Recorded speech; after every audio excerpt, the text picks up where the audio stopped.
How to reuse seeds. The practice of reusing seeds has been an art and a necessity for centuries. However, during the 1900s this practice became outmoded by modern production techniques. Today home gardeners and farmers typically purchase new seeds each time they plant.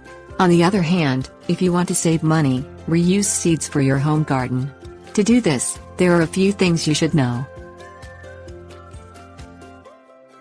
Things you'll need: heirloom seeds, bucket, water, newspaper/towel.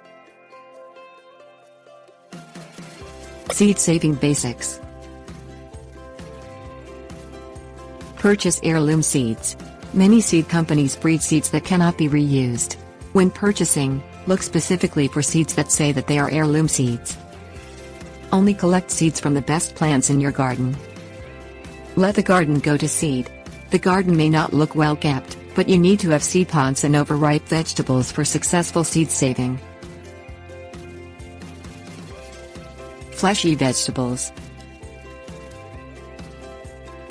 Place the seeds of fleshy vegetables like tomatoes or squash in a bucket. Let the vegetables rot for a few days. The seeds will naturally separate themselves from the rest of the vegetable matter. Scoop the seeds from the rotten bucket into a new bucket.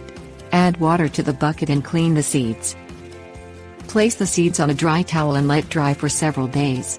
Once dry, place the seeds into a glass jar for next season. Dry seed and seed pods. Let seed pod or dry seed fruits, vegetables or flowers dry on the plant. The seed pod should dry naturally on the stalk. Collect the seeds and place in a layer of newspaper in a dry place. Once dry, place the seeds into a glass jar for next year.